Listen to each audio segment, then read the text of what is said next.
Hey guys, we're at Stan Lee's LA Comic Con at the LA Convention Center. This is the 6th year of the show. It doesn't quite roll off the tongue yet, at least for us, that Stan Lee's LA Comic Con, because we know it as Comikaze Expo. First stumbled upon them over at Frankenstein at City of Industry, like 9-10 months out before their first show.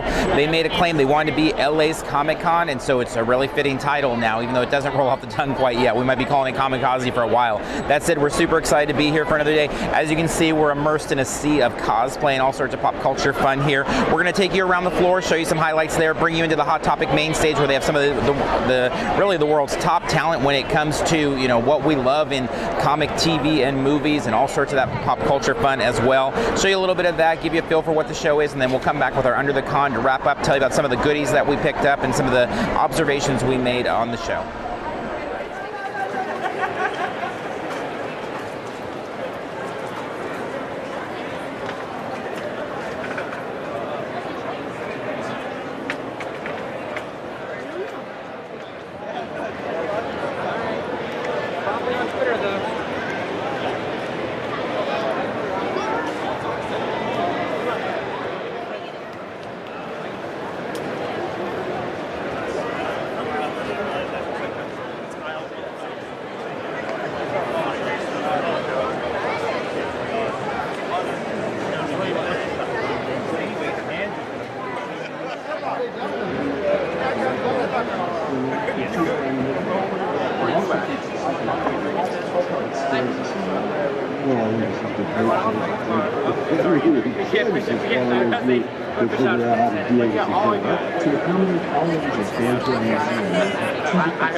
And the tweed.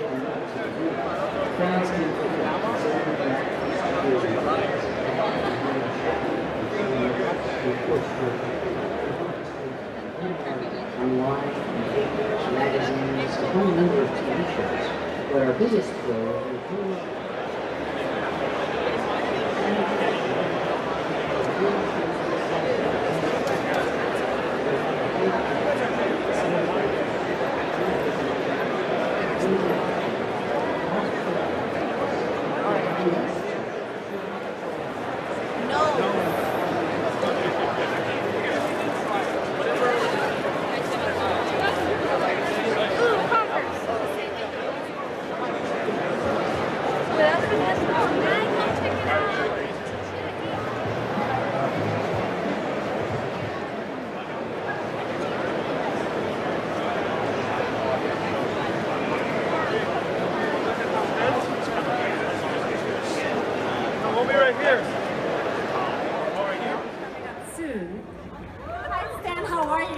I don't understand Japanese, but I can tell you, this show, when you see the animation, the artwork, the characters, the excitement, it's something so special.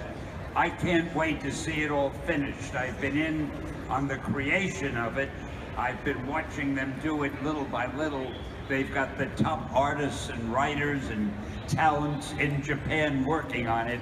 So I'm really in the same boat as you're in. I haven't seen very much more of it. I hope, do we get a chance to see some animation now? Just a little bit. Before that, we would like to show what Trevor has made. Trevor Horn has made some music, and we want to show the audience and you what he's made for the one of the songs. Okay, great. Okay. All right. So this is a character called I Guy who's going to be singing, but it was produced in England by Trevor Horn.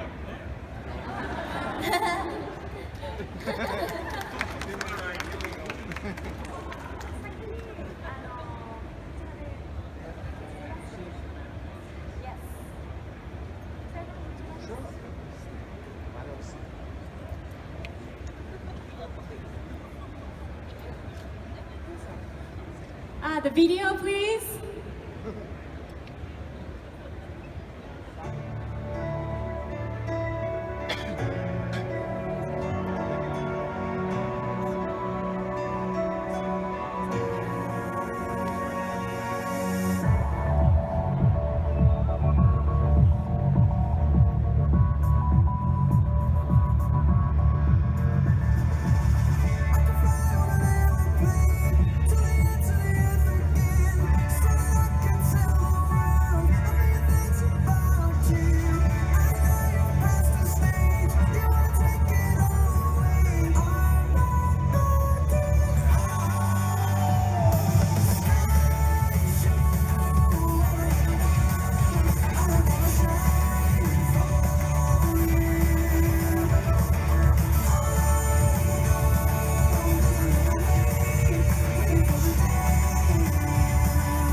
orange shoe, Luca is here. Luca is here. Luca is here. Luca in the orange shoe, Luca is here.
I know, right? We got so excited to have our own moderator that we wanted to come up here and say hi and introduce our moderator. I mean, we listen. Leo just got here. Leo just got here. Let's not give Leo a hard time. Tardiness is a word that This is amazing. That Yeah. you guys on stage. Wow, this is my honor. Thank you guys for having me, especially knowing my penchant for tardiness. So I guess we'll start, I mean, for the uninitiated, why don't you guys just start off by telling us a little bit about yourself? Let's do this. So, Yeah. Rob Benedict, the man to my left, and myself, we've been doing conventions for a long time. Since the late 70s. Since the dawn of conventions. From the dawn of conventions, when we used to, when dinosaurs ruled the planet. We call it the Carter years. So we've been doing conventions for a long time and decided, you know, we're goofy and funny and backstage with a lot of goofy, funny people doing goofy, funny things. Let's make a show about it. So we did. And it's called Kings of Con. And it's a show that stars Rob Benedict and myself and is set in the behind-the-scenes world of fan conventions where the craziest people in the room are always the actors paid to be there.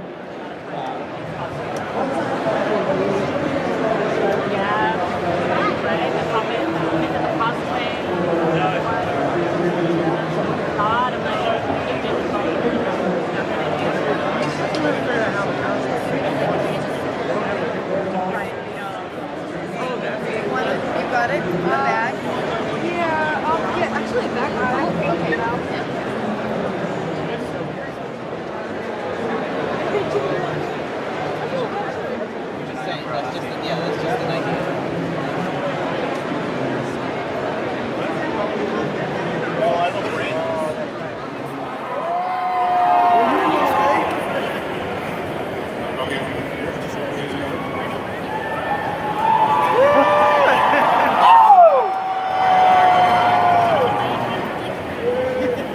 Wow.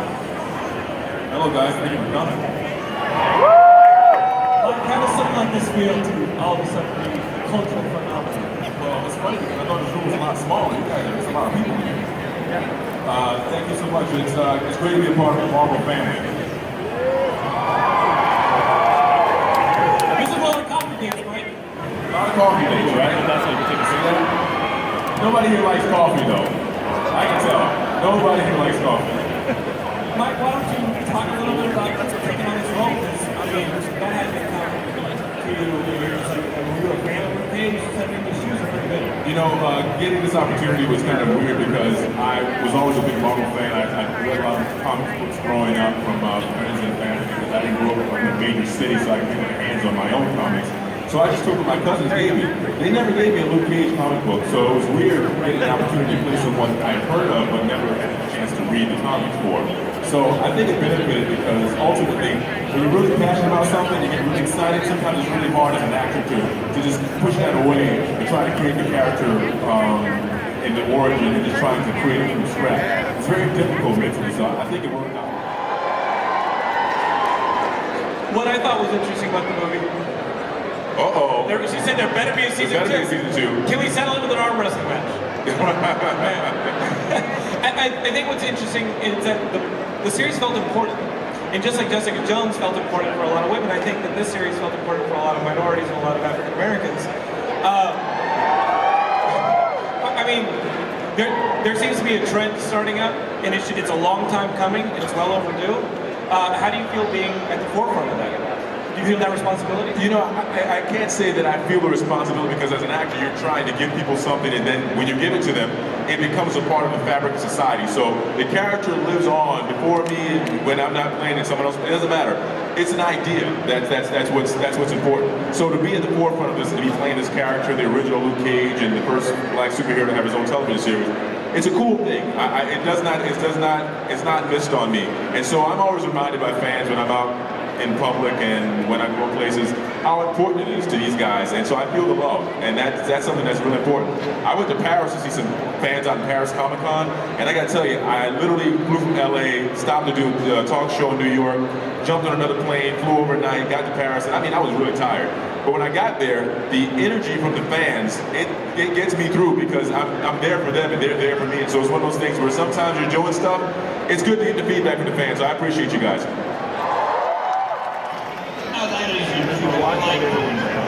Mike, I just want to congratulate you on Luke Cage.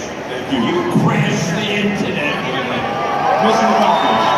We have one of the biggest hits you'll ever see on television. Luke Cage, Power Man, and who is Luke Cage? My pal Mike.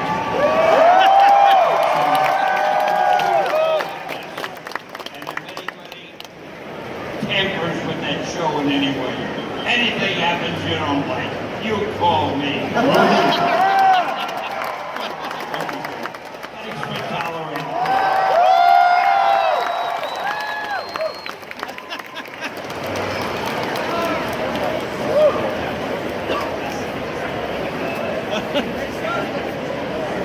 I couldn't even see it. I'm looking at my back.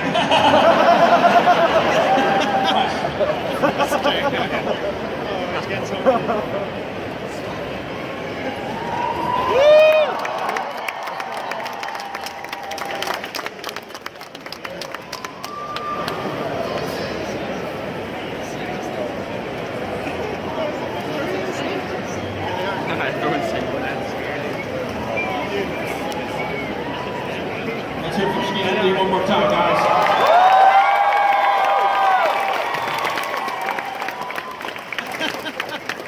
I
So in picking your collaborators for these projects, because you can draw. I can draw, yes. Yeah, I mean, I don't know if people realize that Gerard went to SVA, School of Visual Arts. Does anybody out there go to SVA? You guys do? What's your major? Yeah, cartooning major. Yep. Which is how you wound up interning at DC Comics. That is how, yeah. I had a writing class with Joey Cavalieri, who was the editor of Superman at the time, and he got me the internship. And I basically interned under him, but I was really in what they call the FedEx room. Yeah. We make sure all the creators get their the mail room. It's like the pre-mail room. They had an intense mail room in a lower level. Yeah. But we were like the photocopy / the copy boy. I was the copy. Yeah. So now we're going to run down the titles really quickly. We're going to dig into each one of them individually, and we've already started with Doom Patrol. So I think we're going to talk about the other titles, and then we'll go back deep into each. So how'd you partner with Nick for Doom Patrol? That was, the Doom Patrol team was the first team to come together. Shelley found Nick. Yeah. She had known his name, I believe, through Mike Allred. Yeah. It was amazing. And I believe that Nick was friends with Mike Allred. And she just, one of the Shelley methods is you just contact somebody, even if you haven't heard of them or heard from them in like 10 years, and then you just ask them to do like a drawing. And that's kind of what she does. Nice. Their office is like kind of covered with these drawings that she just gets people to, but a lot of times they just do it on their own because they're excited. She gets people excited, Now, is anyone here familiar with Nick Derringer's poster art? Did a lot of posters for Alamo Drafthouse, different rock bands, and that type of thing. Yeah, Nick Darrington, he left comics for about 10 years. He'd done some stuff. I think he did some escapist stuff as well. And then he worked in animation, and he moved to Texas, and he was working there for like a decade. Yeah. So this is his first comic work in a really long time. Now the other titles are in this line. Yeah, let's hear it. Anybody who's familiar with my podcast knows that we tackle issues of diversity, and it's a central theme to what I talk about, and I'm happy to see that there's a line that has a lot of diverse faces and has a lot of women working in comics, but I think we've talked about this a little bit, that wasn't necessarily the aim, that it was, what is it that you've said? It's the aim of Young Animal was just to make the best books we can. Exactly. And that was, to me, the most important. There's 3 women leads in the Young Animal books, arguably, if you count Casey Brink. And that it wasn't really by design. It's just what happened. Mother Panic was always going to be a woman because that's how she was conceived and things like that. And it was important to Shelley and I to make sure all women were on the team of Shade the Changing Girl and have that be that. But I think that people deserve to have a choice, and putting that choice out there without saying like you have to read this because XYZ. Right. I don't think we're saying to anybody that well, you are super awesome if you read the Young Animal books, but we're not saying if you don't read them, you're a bad person. Right. Like, we're not, I don't think the books have an agenda. The books just want to be special and different and fun. And I think that was part of the goal of the Young Animal. And that's one of the things that I think is important in having comics be more diverse, is that it all has to have a great level of quality from every individual creator. And so by bringing together and giving chances to people who are incredibly talented for them to reach a wider audience,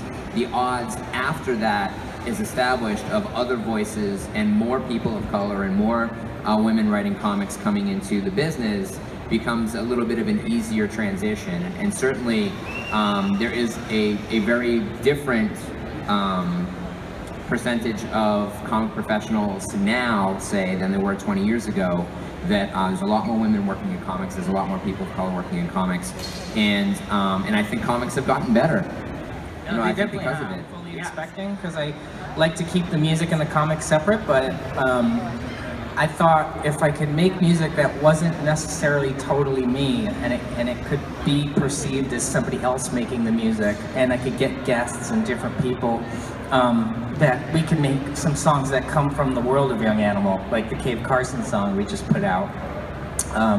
That is supposed to be a song from a documentary in the 70s or 80s about Cave Carson and his family. So with Shade, we'll have to figure out how does that come from Shade's world. Is this a band that Cecil fronts, that Shade listens to, that she discovers? Like, and that's my first instinct, you know. And who read Shade the Changing Man? Because Shade the Changing Man had changed genders, I felt that it was comfortable for us, and it didn't feel like we were breaking steel or bending steel to do it, to change the gender. It's in the canon. It's in the canon. It's happened, you know. Rack Shade became a woman for 1 issue, 2 issues. And so it was like a no-brainer to say, like, okay, well, let's you know, take the mythology. I mean, to me, it's in continuity with the old Shade. Yes. You know, it's important that the Young Animal books were in continuity with the stuff from the 90s that we were kind of tributing, you know. So more in like a Star Wars type of continuity than say like a remake. Yes. Oh yeah. I don't feel like any of this stuff is a remake or a reboot at all. I mean, I guess a reboot is anything that you start up again. So maybe, but I don't know. Reboots usually when you wipe the slate, though, right? We're not doing that. You know, it's more like like a Star Wars continuity. It's all connected. Cybernetic guy, and I was like, why doesn't it say anything else about this? Like, how did he get the eye? And then it turns out nobody knows how he got the eye.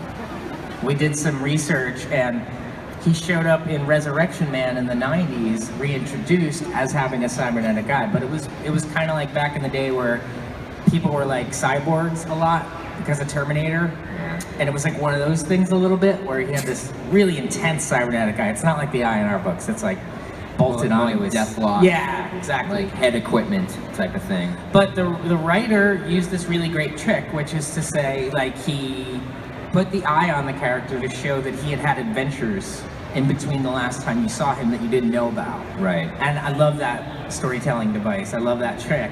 Open-ended on both sides. Open-ended. So the writer never said where it came from or who made it or why he has it or anything. So it gave us a lot of room to play with that. And what's it like writing with John Rivera? It's amazing. I mean, we met in a comedy writing class at SVA, and you know, we were the only two people that made each other laugh in the whole class. Nobody else laughed at our stuff. John's about 6 feet tall. Yeah, he's about 6 feet Big guy, incredibly jovial, great dude. Great dude. Been really close friends for a long time. And a lot of times we would sit around and just make up stories anyway. Yeah. That's what we did over the years. I mean, we worked on TV shows together.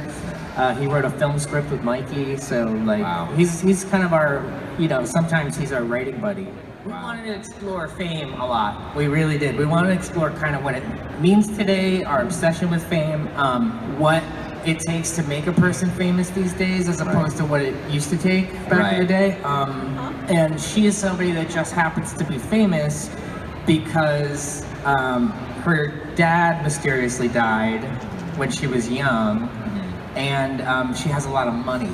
And that's kind of the only two reasons. She's like this polarizing figure. I mean, she's also famous because she says what she's thinking. She's like an orphan celebutante who's not afraid to speak her mind. Yes, basically, yeah.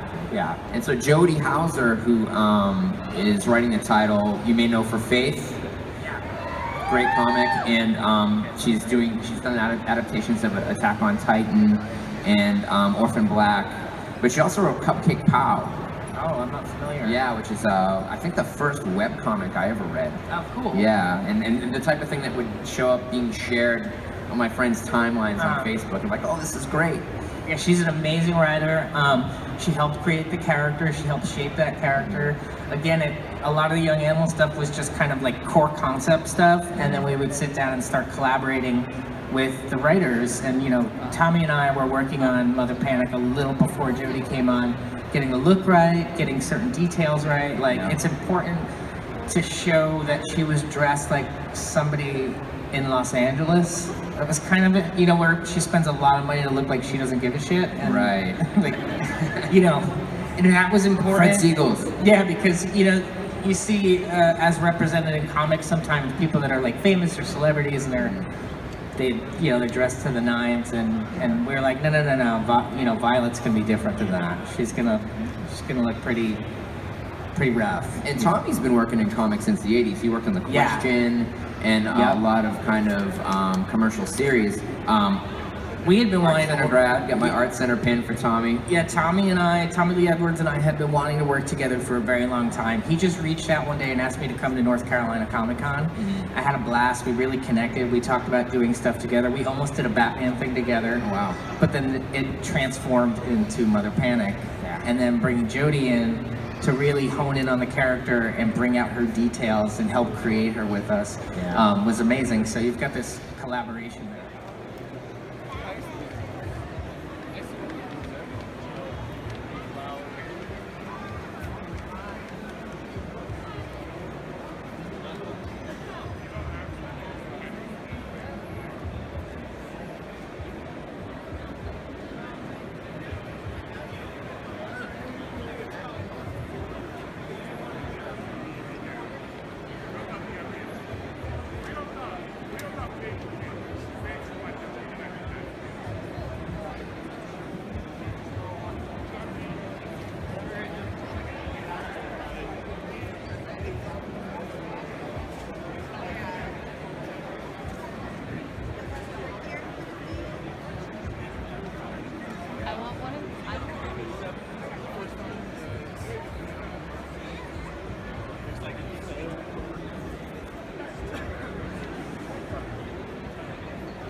All right, unfortunately, our time at Stanley's Comic Con 2016, I should say LA Comic Con, still getting really used to the whole Comikaze Expo versus Comic Con thing, but is come to an end, and unfortunately it always does, and that really wraps up our big part of our convention season. So we've got a couple more shows coming, but definitely this is the last of the bigger shows, and it was a very big show. It was crowded from morning to night, every day. They packed the place. It really is LA's Comic Con, so it's not surprising that they got tons of people coming in there. They had a great guest list this year. We'll talk a little bit about that, some of the things we found on the floor, and this is our final segment of this con, which we call Under the Con. This is where we go underneath the hood of the convention, talk about some of the things we picked up and what we found underneath the hood of this convention. And so with that being said, as we made our way around the floor, we saw lots and lots of pops, and we picked up a few of them. Elvira, Elliot, really good prices, very competitive, lots of $8 and $9 pops on the floor. Also exclusives, they have their own Hot Topic exclusive with She-Hulk, Colossus. Says a lot about the show. They've had in the past with Mattel, with He-Man, with Standor. They've done a really good job with kind of pairing up with some of these bigger companies. Hot Topic for sure, to have some exclusive offerings, and so fun stuff there. Speaking of Hot Topic, they had the Hot Topic Mainstage returned, which is a giant stage on the floor. You saw a little bit of Gerard Way in this, as well as Mike Coulter from Luke Cage, Netflix fame there.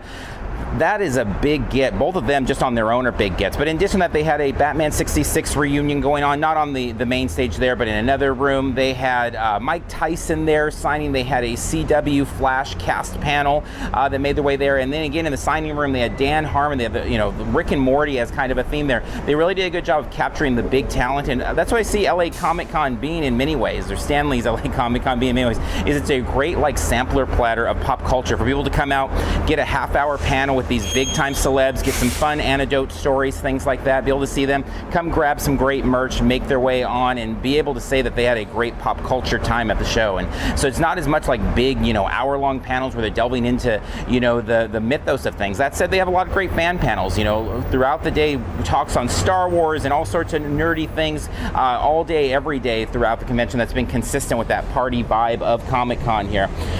Additionally, picked up some figures on the floor. There was lots of good finds. These were only $8 each, and just released the new Star Wars Rogue One, Wave 2. You got the Princess Leia, Star Wars Rebels. Super excited to find those for $8. That's better than anything we'd expect. Marvel Legends, very competitive on the floor. $17 for several of the X-Men Wave. Deadpool, definitely more. Of course, it's going for $30, $40, but a good find there. In terms of comics, there's lots of comics vendors there. Only a couple with new comics. All we did is pick up a couple new comics. We didn't do a lot of bin diving, but there were several with dollar bins. Actually, we saw more of them at the end of the con. It says a lot about the con. It was hard to even get close to bins, most of it. I mean, the place was packed. Artist Alley, a really good Artist Alley. We didn't buy really much there, a couple gifts and things like that, but a lot of creative stuff there. I mean, Stranger Things is the thing right now, so lots of fun mashups there making their way into the Marvel, DC Universe, Star Wars, things like that. Cosplay was top notch again, and what was interesting about that is the cosplay was really present with full-on photo shoots from open to close each day. There wasn't really any downtime. As we left the con now, it's an hour after closing, still tons of cosplayers out there. So we're going to go much more in depth with Stan Lee's LA Comic Con, talk about it, talk about the history of Comikaze Expo, all of that fun stuff over on our podcast. So head over to iTunes, Stitcher, you can find Parks and Cons. I believe it's going to be episode 183 is going to be all about this specific con, but we talk about lots of cons. This was our 49th convention, expo, show, whatever you want to call it, of 2016. Tons of haunt coverage, tons of theme park coverage all over there, so check it out. All right, wrapping up from Stan Lee's LA Comic Con 2016. Until next time, we'll see you in line somewhere.